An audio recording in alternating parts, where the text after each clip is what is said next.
to Space News. I'm Braden. I'm Dan. The other boys are stuck. Well, what do we got going on tonight?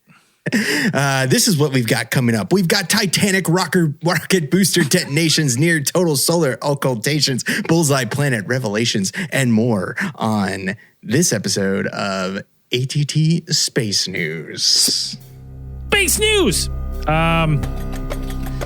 So the other boys running late. Andrew, we all got new young kids, so this is bound to happen. So thank you for bearing with us and sticking with your boys ATT. If you're on our Patreon and stuff, we got tons of stuff coming your way. We're planning the next D&D adventure. We got Kandahar Giants, maybe a little dad talk. We'll see what's going on coming up in ATT.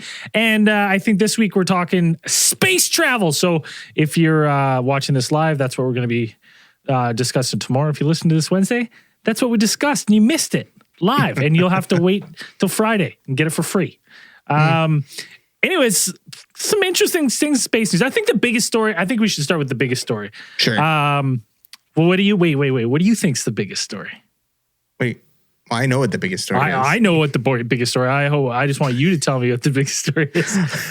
I don't know. It's the story that you put first in the notes. We're talking about SpaceX successfully flew the Starship for the first time until its untimely demise.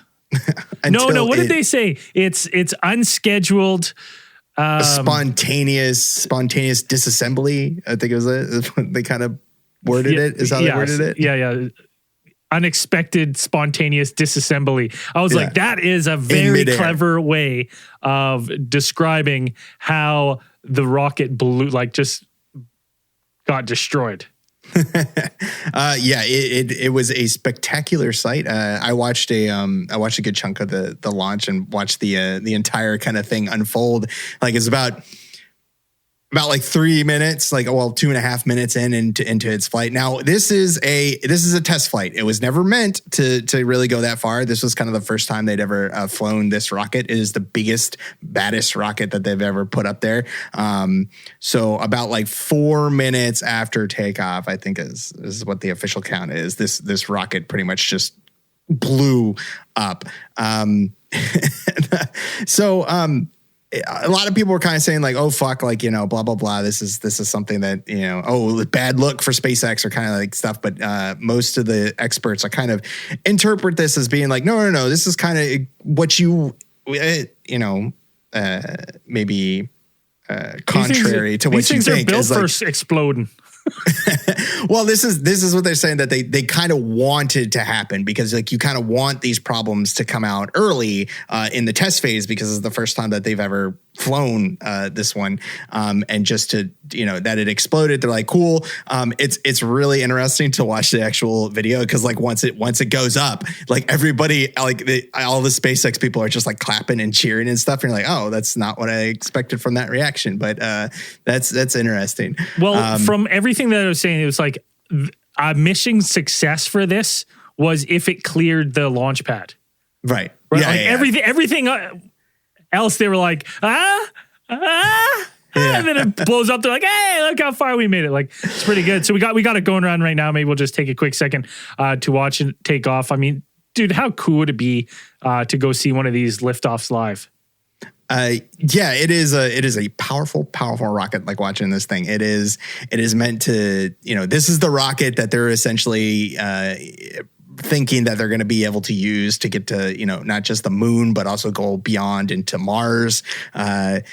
It's a cool sight just to see this thing lift off. That thing is fucking huge. It is gigantic. And then it's got the giant fucking dick rocket on the front. And it's the largest rocket we've ever lifted off. It's got a ton of boosters on the bottom. It is just that thing is just amazing. Watching that thing now, I watched a pretty good breakdown of what they think happened, just initial experts going through and kind of going through some of the footage and some of the diagnostics and the stuff that was going on during the launch, and what they think might have happened is what so there's a couple photos floating around and people have seen it. what SpaceX was trying to do with this, specifically with this rocket, is that because they are thinking that this should be designed to launch from a place like Mars, say it gets to Mars and whatever, you get to launch back to Earth from Mars. They are not using, or their launch pads are not using what are traditionally used, which are called like flame diverters, which are like these big ramps like underneath rockets, and you can look them up. No, like that makes sense. Yeah, so they shoots it out, so it doesn't heat up the rockets. Right. Well, yeah. So it doesn't hit the rockets, and it doesn't go like straight down onto the ground. But you're not going to have that in Mars. Right. You're not going to have something like that in Mars. So when they launched this one, like, it was so powerful. Like, you can look these pictures up of like how it melted the entire like reinforced concrete. Well, blew it up, melted it, vaporized a huge amount actually of the reinforced concrete structure underneath the platform underneath the rocket. So like there's this big crater that you can see, and you can see like just the rebar is left. Like there's nothing, all of that stuff's melted. And from footage of the things, and then like photos of like the aftermath, like it vaporized that, but also chunks like went flying everywhere. They actually had pictures of like the tank farm that was near there, and people's that got like something put a dent in one of the tanks, like one of those big tanks you see sitting out there. And then people had shit on their car, like in the parking lot, like all the way in the parking lot, they had stuff out there and debris. So what they're thinking is that perhaps like, because once it lifts off, like, and you're seeing, like, if you're watching the video, you can see there's already like 3 boosters that on their diagnostic screen that are already done. They're already out. Like there's something that they've malfunctioned, and 2 of them are like right next to each other. Spontaneously disassembled. Right. Yeah, there was no malfunction. So they're thinking that either debris could have hit these, and then there's one also specific event that they point to where there's like you can watch the rocket, and I forgot what the timestamp is, but there looks like there's kind of a miniature explosion, kind of something that happened, like a fire that happens on the side of the rocket, not really near the boosters, and so there's some theorizing that perhaps like that could have been something like the hydraulic system. And if it was something like the hydraulic system, like you wouldn't be able to thrust vector, the rocket won't be able to guide itself or correct its course. And kind of what happens at the end, you see it happen, is that the rocket is supposed to separate at one point, but before it got to the separate point, it's supposed to do like kind of an automated, like a turn maneuver, like a kind of flip, and it's supposed to flip and then disconnect, like the rocket part comes off and then shoots off, but it didn't. There's the payoff there. So you can watch it, like you watch it as it tumbles like a good 3 or 4 times, end over end, and you're like, oh fuck, that's not right, and and then it just, I don't know a lot about rockets, but what I do know is that doesn't look right.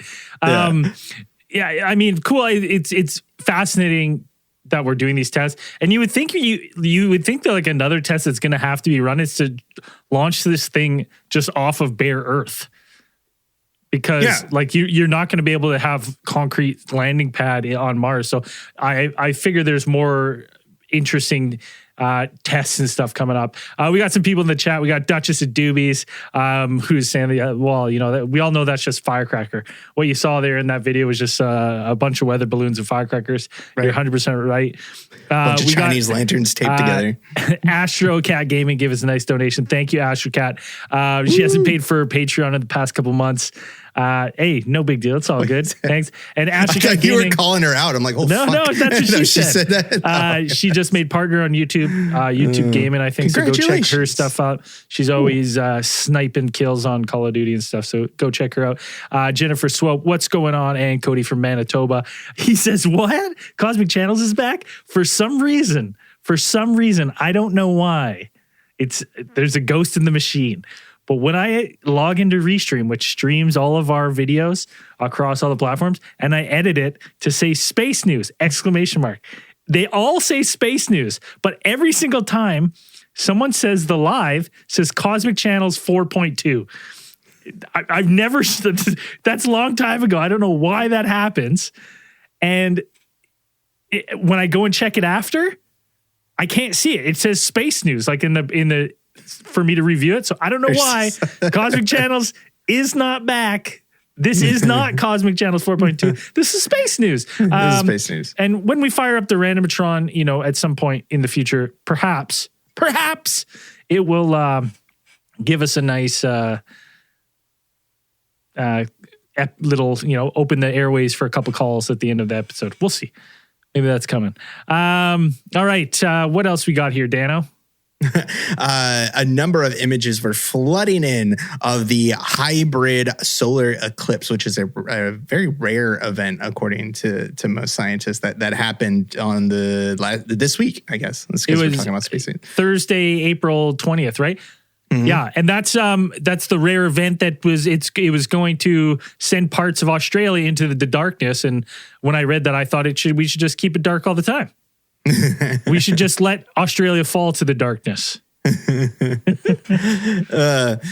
So you had this rare event of essentially what it is that like we said, it's a hybrid solar eclipse, which I hadn't really heard of before this time. I thought there was just like near total and total hybrid eclipse, but this is a hybrid total annular solar eclipse in which the moon's shadow touched down on one part of the eclipse track and then lifts off again as the eclipse kind of progresses on from annular back to annular to totality to back to annular again.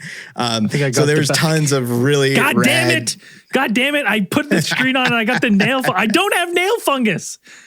It's not contagious. Those are browser based. Like if you can't lie to the algorithm. I don't need to talk to my doctor. Honestly, never have had any kind of nail fungus. I swear. This is the worst. It's not contagious, everyone. If you see me in summer, it's not contagious. God damn. Getting roasted by this. And this one was look at the bottom. Did you see the bottom? It said the bottom ad popped up and it said, I don't have nail fungus in brackets.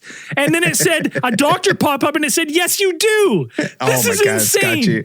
This is insane. Did anyone else see that? Chat, did anyone else see that targeted ad on the bottom? Right there at the bottom. I don't have nail fungus. Yes, you have it. I swear I don't have it. This is insane. The amount they're listening. Unbelievable. They must be dialed into the chat here. This is crazy. Sorry. Back to this insane solar eclipse. Yeah. I think I got it only lasted. It only lasted for like a couple minutes, and then you had it. It was only viewable from a few cities in Southeast Asia and Western Australia that were lucky enough to actually like see it. So you got a ton of photos that came from those areas, and looking super apocalyptic and whatever. But yeah, I guess it's a really rare event that people you got to see. So if you're lucky enough to see it, kudos to you. Yeah, that's we didn't not too many people message us. I know we got a fair bit of fans and down under, so it would just go to show you that it's actually fake. Did we get messages from people down under? Well, no, because they didn't see it because they couldn't have because they're in South Africa. Oh, right. Right? So right. I would say that way to drop the ball, South Africaners. Yeah, brutal. Really cool. I always loved. I always wanted to get one of those. Like they have like the obsidian, like little like mono like the glass so you can actually like look at the sun through it without burning your retinas. I always wanted to pick up one of those so I could stare at the sun. Just stare at the sun for fun. Because goddamn, does it hurt your eyes otherwise?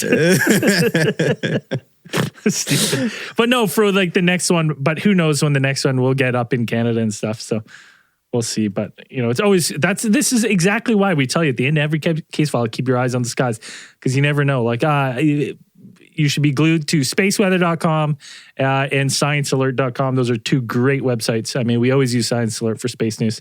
What else we got, Dan? Scientists are keeping a very close eye on your anus. Woo! Uranus. But however you say it. Yeah. Your anus. Either way, you're gonna get childish laughter. Yeah. The second I saw that headline, I was like, that's phenomenal. I was like, and this is going in space news because who cares about the rest of the article, right? Like, I mean, I do because I read it. Yeah. Who cares? That's the best headline ever. It's just the headline. Yeah. All right. This is actually pretty cool because they as we all know, the James Webb Space Telescope is up there searching for new solar systems and, mysteries of the universe and the far out galaxies of wherever and whenever. But you can also apparently we've been using the James Webb Telescope to look at some other really cool stuff, just in our solar system, right in our neighborhood. And so they actually turned its infrared gaze towards the bullseye planet, as it's known, because due to its ring, its kind of unique ring formation that they kind of they basically are vertical as opposed to Saturn's horizontal configuration. But they took a look at at Uranus for for signs or issues. For a brief 12 minutes. That's all the time that you need to look at Uranus, 12 minutes, which is an inordinate amount of time, I think, to look at Uranus. We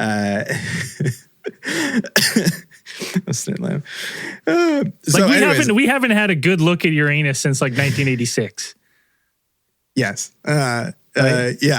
That's true. This is the first time we've ever gotten a really good, since 1986 that when Voyager 2 flew by Uranus. Don't try to pronounce it the other way. Okay. Yeah, real question. Yeah. When the guy was naming it, do you think he was just this will be good? No. He didn't once say it, or someone else went, that's what you're naming it? No, they wanted to keep it in the Greek pantheon, and I guess that's whatever. I mean, they probably could have named it something else, but I guess that's what they. So what this tells me is how the James Webb works, much like the our old dusty telescope. Who gives a shit? Whatever it was called. People are bidding and getting time slotted on it. Right. So this is there's a research team that's coming in. They're this is what we are going to dedicate our time and effort to looking at Uranus. Yeah. Right? Well, it's kind of they kind of have a schedule of where the James Webb Telescope is going to be pointing, when's it going to be whatever. And so, I mean, they probably have projects lined up for years. You're probably on that list, trying to figure out what they're going to do. And they're okay, this is the best time. It's going to be in the right, everything's going to be in the right position. These are possible things that we could look at. And that research team was we want to look at Uranus for 12 minutes. Yeah, it's and it's a really cool shot. When you're looking at this, first off, I mean, when I went to elementary school, there was zero discussion about rings around Uranus. I remember them being very faint. I remember is the kind of thing that they said about them. It was always yes, Uranus has rings, but they're not as spectacular as Saturn's or whatever. Yeah. But we got this great picture now. It's wild. It looks Uranus. Like a camera lens. That looks rad. Right? Yeah, that looks awesome. So some of the other features that you can see on here that these are some of the things that they've never seen before. On this planet, and now you have things like those bright spots that they have, if you're looking at the stream and everything, they got these bright patches which are saying they're clouds on there, and which are floating around in the hydrogen helium atmosphere of the giant frozen planet of Uranus. And there's also it zooms out, that's kind of the zoomed in one, but they have a zoomed out one where they caught a bunch of the they can see right there. They can zoom out and they can see all of the moons of Uranus, which are apparently there's a bunch. There's I don't know, there's I think it was in the 30s or something. Speckled with moons. Right. And they're saying that some of these moons are strange, many other moons and other planets and stuff like that, because all of their orbits aren't the same. They're not the same. All right. What is that? What was that? Zell playing techno music. Zell did. Hey, buddy. There we go. Hold on. Let me see if I can figure this out here on the fly.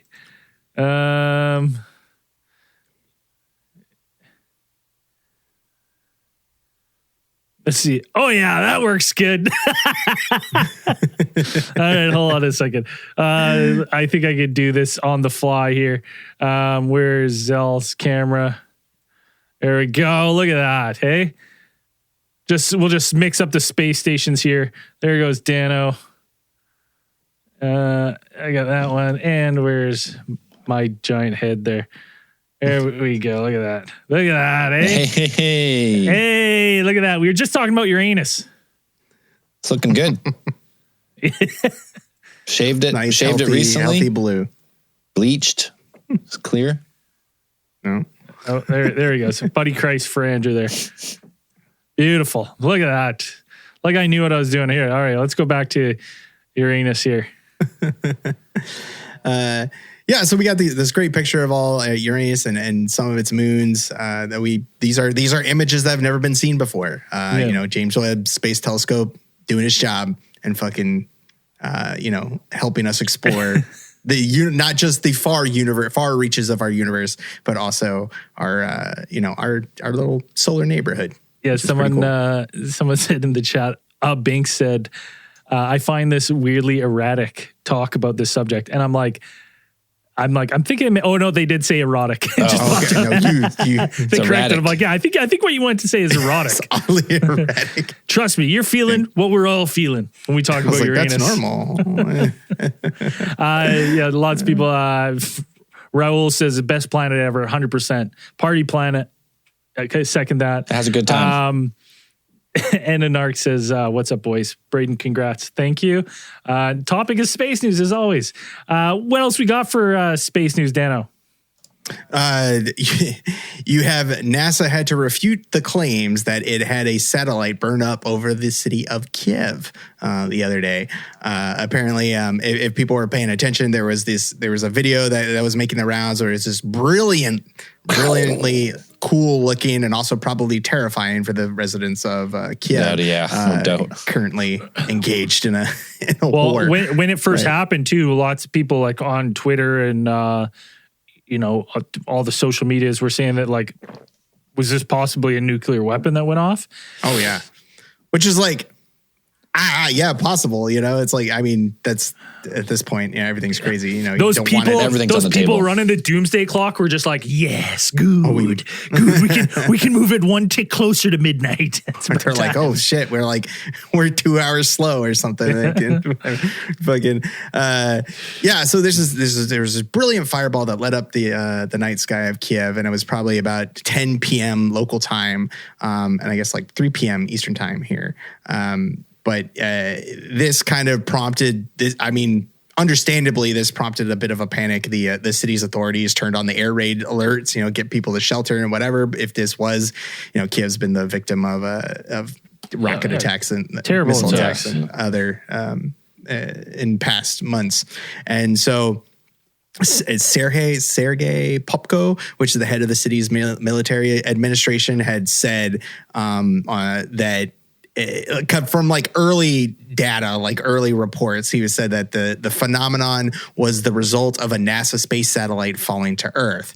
And not sure exactly kind of where he got that, but NASA kind of came in later and said and refuted that and basically said that that this flash was not from what they suspected they were talking about, which was like the Reuven-Ramati high energy solar spectroscopic imager. Say that a couple of times in a row. Resi. And I think it's like that was like a 600-pound like craft that was like coming back. It was going to come back into the atmosphere. I think someone messaged us about that and was like, "The death lottery's back, boys." About the fireball or about about satellite? the satellite coming back in. So that's like when I saw that this might be it, I was like, "Oh, what an unfortunate place for it to come down." So yeah, like NASA, like I guess all of its stuff's kind of turned off, and NASA kind of doesn't exactly know where it is, but their prediction is that it came down at some point through our atmosphere about 8:50 p.m. Eastern time on Wednesday, April 19th, and that they're saying plus or minus 1 hour, which is crazy that that's their that's the prediction, which is a pretty accurate prediction, just given it that time and that date. But so what they're saying that it just had a perfect decaying orbit, and they just did that. They're like, hey, some smart guys like math. There you go. Yeah, and they're saying that like that thing came with the way it came down. It was nowhere near like Europe at all, or and Kiev for that matter.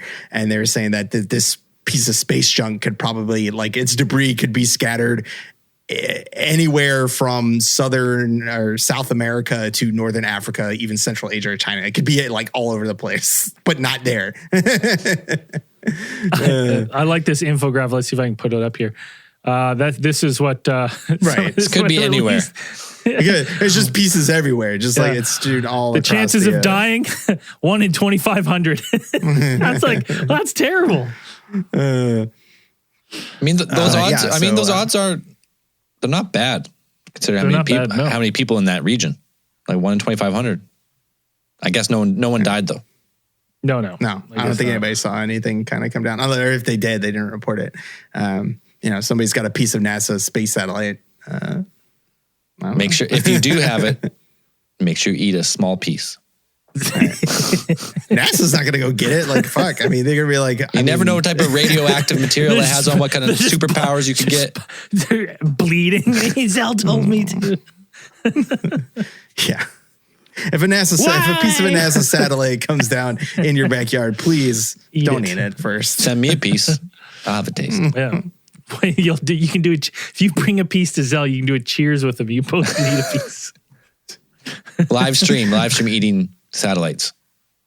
Yeah. Any type of space debris, actually. Doesn't matter. Eating satellites, trademark band name, eating satellites. It's good. That's a good one. I like that. That's good. I like that one. But yeah, that was an interesting one. And then what else do we have here on our space news? I think we had the rover. Ah, yes. It's a sad day. The Mars rover. After 420 days or 430 to 27, how many days? 427 days. Lost its pet rock. And pet rock was like stuck in its wheel well, just following it all over the place. Yeah. Oh. Then Did they name it? Had they named it? I don't think they actually named. I don't think they named it. It was just Rock. Farewell, Rock Friend. Rock Friend. I should have called it Rocky. That would have been good. Oh, 100%.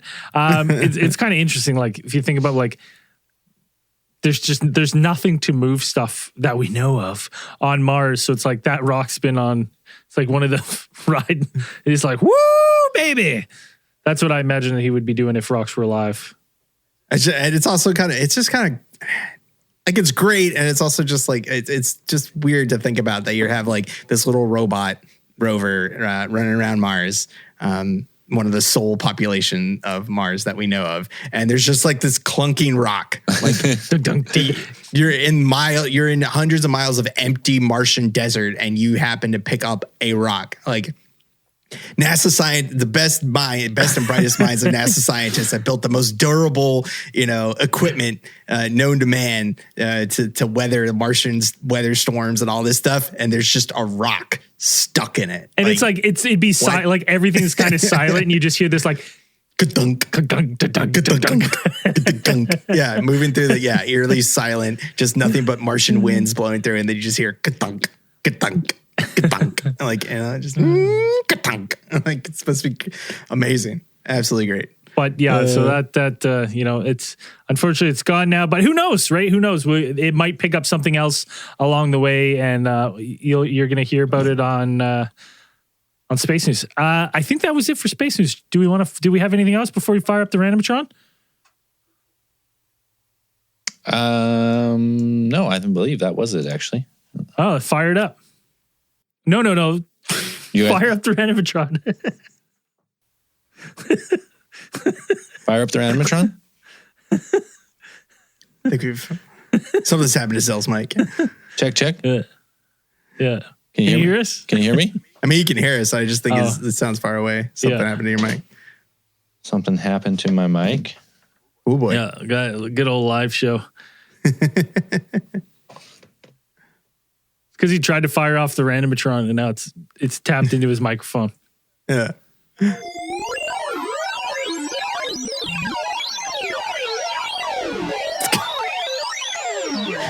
There's some solar. There's heavy solar interference this week, so expecting there's a lot of solar storms going on. So that's what you're hearing right now. I think it's playing.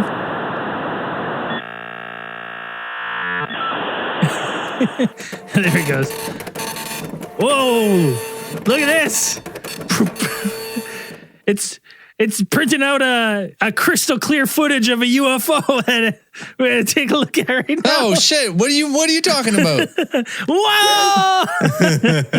I didn't expect this at all. I didn't see this coming. Oh. You know, some people are saying that this footage coming out of I don't know if it's from Brazil, but it was shot by Colombia. A Colombian, Brazilian model, I think, or Colombian model. She's Colombian. A lot of people. I mean, I checked her Instagram. I bet you did. I had to be sure. Yeah, Dan is nothing if not thorough. A lot of people have been.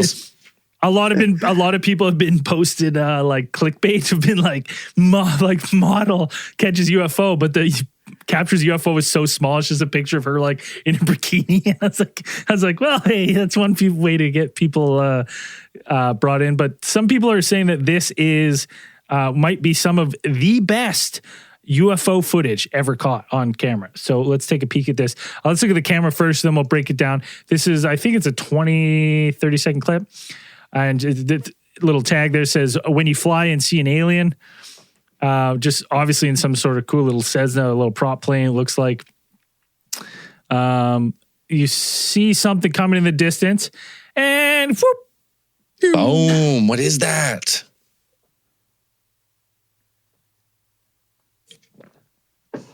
Nope. BC Hydro, stay clean. Yeah. So you look at this, like, this is the shot it took. Now, the thing that's interesting to me is that, like, because of how it's shot, I think you have to remember when you're looking at this that it might not be moving and the plane's moving. But because the plane's moving, you get a false sense of speed. A false sense of speed, yeah. Right? And like when you're looking at that, right? People have been losing their minds about this. What are you guys' thoughts on this? And your first thought can't be Mylar balloon. That's what I was going to be my first thought. That's the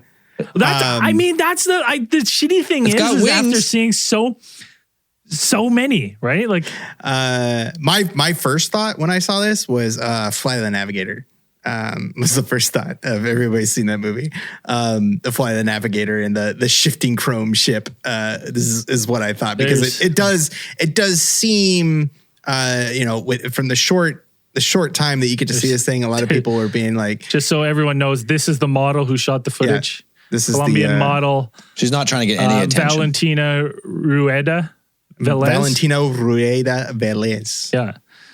All right. I'll bookmark that for later, just for more UFO research. You gotta go more in depth on this one. I think. Yeah. You gotta do a deep dive. When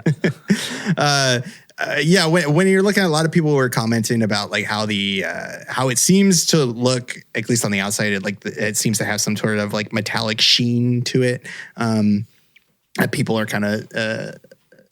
kind of associate with UFOs, and some of these, especially these ones that people have kind of been like in the news. You've got we had the Baghdad Phantom metal ball, the Phantom, yeah. Those ones, and kind of these metallic sheen of these objects that people are kind of saying that perhaps these could possibly be extraterrestrial craft. Yeah. So this one, when you look at it, like from that short little freeze frame and a couple other videos, it looks like just when I saw it, I was like, oh, that's like metallic object. That's interesting.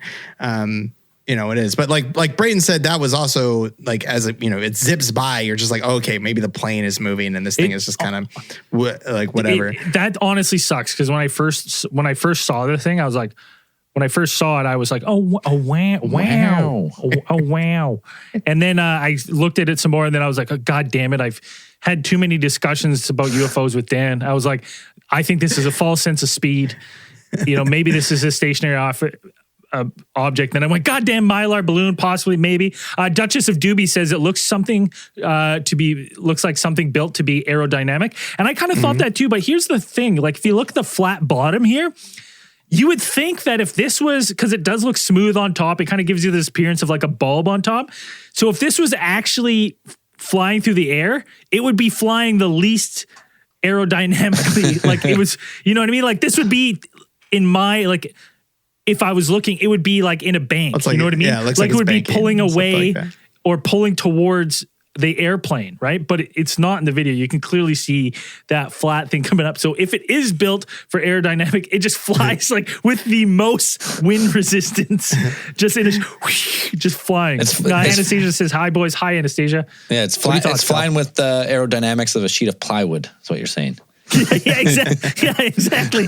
Right, yeah. That'd be like seeing a sheet of plywood fly inside and be like, look, that thing's built for speed. And so like just trying to rule things out, it's kind of hard to be like, okay, like Colombia actually, I didn't know, has a pretty most of the major cities and stuff have apparently like a pretty big like balloon culture. Like they have a pretty much like a custom balloon festivals and stuff like that. Like if you Google Colombia balloon festivals, it pops up and it's like these tons of these like really cool looking design balloons and things like this that possibly, and like even some of them I'm like they're almost kind of shaped like that one, like just the ones that popped up like in a first initial Google search for me. I was like, oh, let me look at these. That's not the right video. That's the video. That's what I wanted. There you go. Odd Briz. I'm just playing it again for you. But when I specifically I did a couple other searches going through this one, and I looked at one. Somebody pulled up a picture from apparently like a holiday. It was kind of some sort of like celebration or of a marking of some kind of a like socialist, leader, something like political leader's birthday or something. And these there was a group of people who had like a bunch of large balloons that were kind of like, they were black on top and white on the bottom, and they were kind of shaped like a diamond. Like they're kind of shaped like a kind of rhombus shape. And like when I went back and looked at this video, like I'm like, oh, maybe it's not exactly metallic. It's black on the top and white on the bottom. And because you would have the black part would be up because these are potentially be like a solar balloon. So you have like the solar balloons, which have like the black on the top to absorb the sunlight, therefore, heating the air, keeping it from floating or whatever. So like being like, yeah, maybe it's actually white on the bottom, black on the top. And as they're flying by, it looks like with the sun shining on it. It gives it that metallic look. It looks like it's actually metallic. When you say that, this is like the old, like whatever, blue, gold, white, or blue, sure. You know what I mean? Like, cause now that you say that, I'm like, I see white. Like that's white now in my brain, right? Yeah. Like I see white, not silver. And like this thing would be like, I mean, it looks tiny compared to the plane. Like if you're looking at the prop of the plane, like if this was some sort of craft, it would have to be like an unmanned drone unless it's carrying Grogu, right? You know what I mean? Right. Like so, right? Yeah. Like Selena says, it looks like the Mantine Pokemon. Yeah, like it does. Right? Like yeah. Right? Somebody, I remember like when this video popped up, somebody posted a picture of there's actually like a type of balloon, and from like it was a conceptual design of the kind of like manta ray, like a silver manta ray balloon. That was like, holy shit, that's it. And I thought that was like kind of the definitive thing. But as it kind of rolled on, I saw some other pictures and I said, oh, I saw these white and black balloons, the type of solar balloons. I'm like, oh, you know what? Actually, those kind of look like that.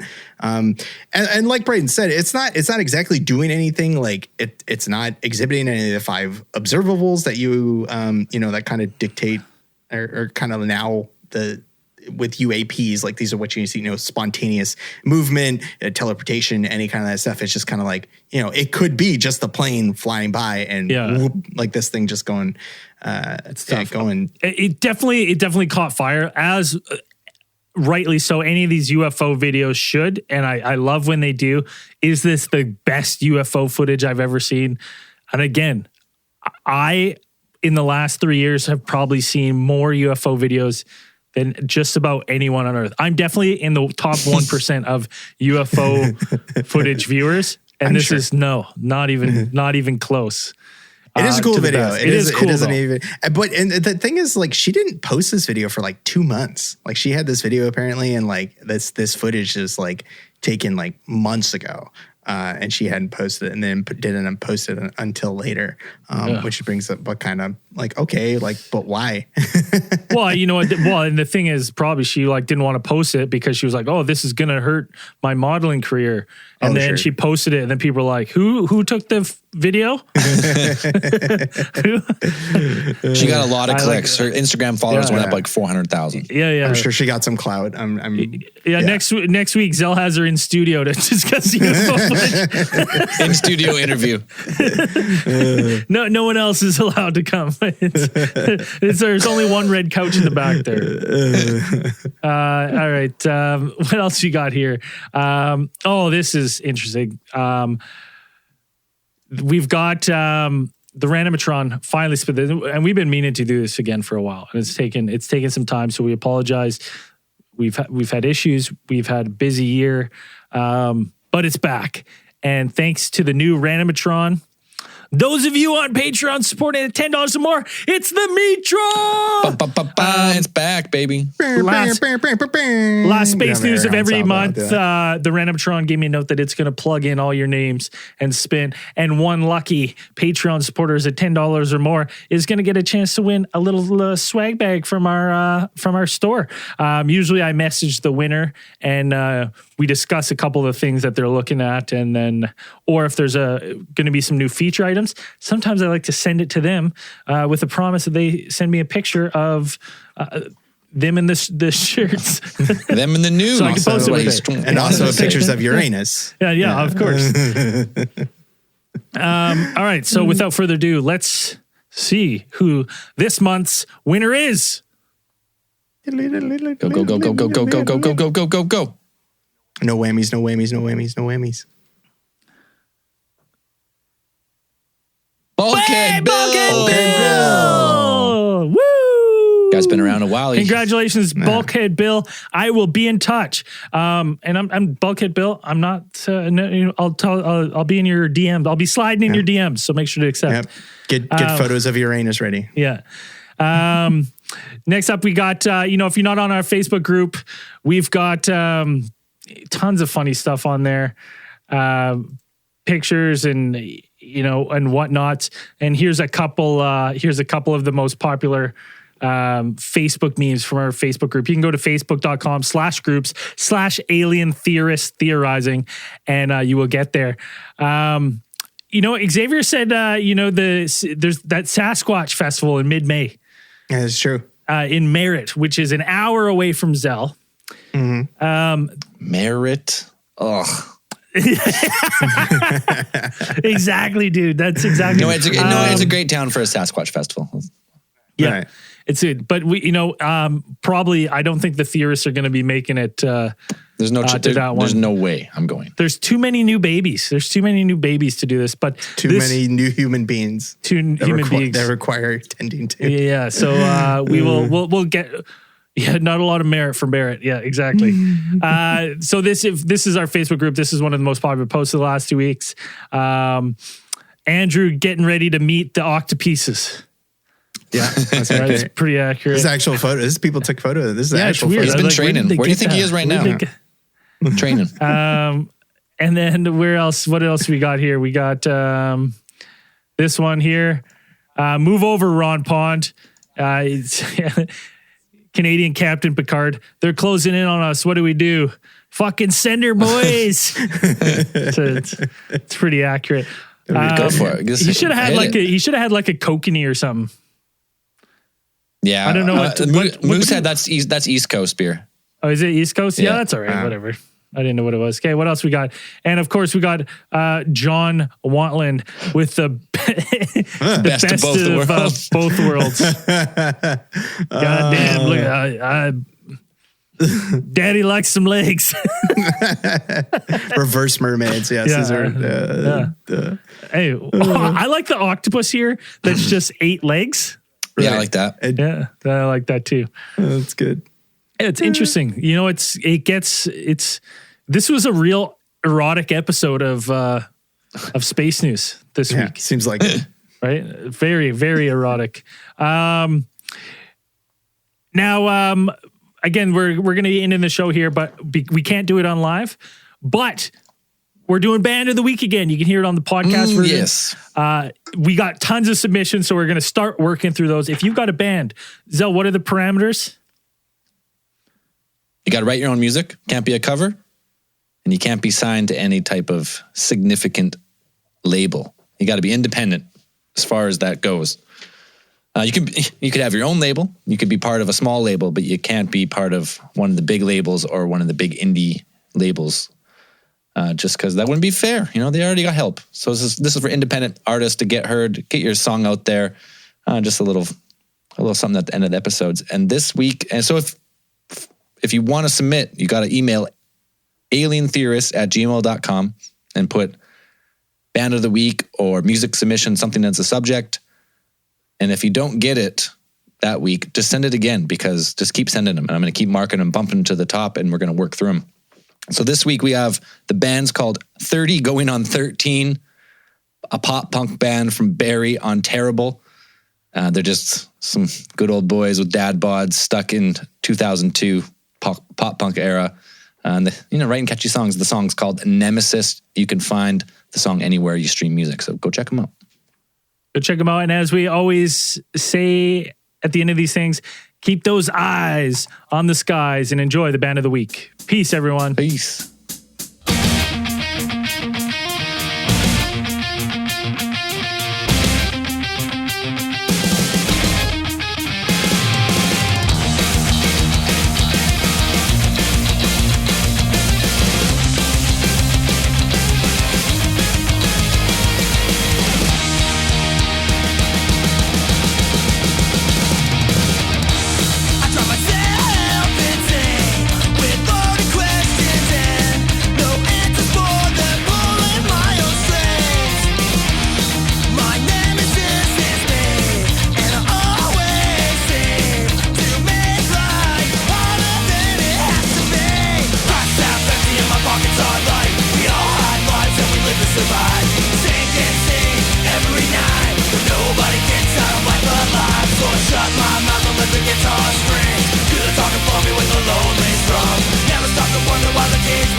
Tomorrow don't come.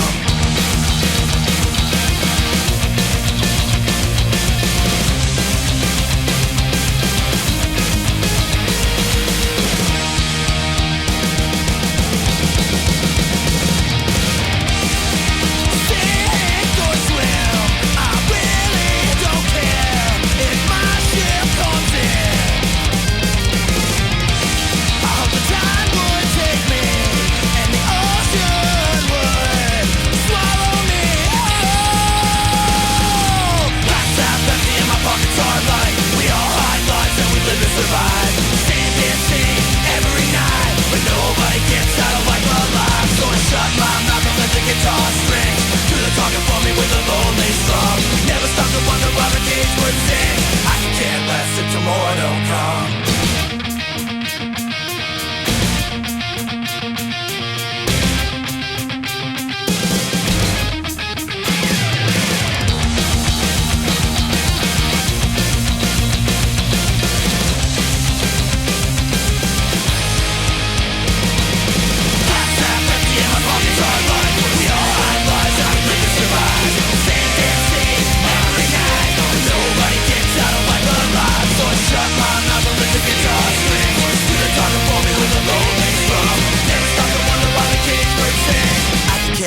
If tomorrow don't come.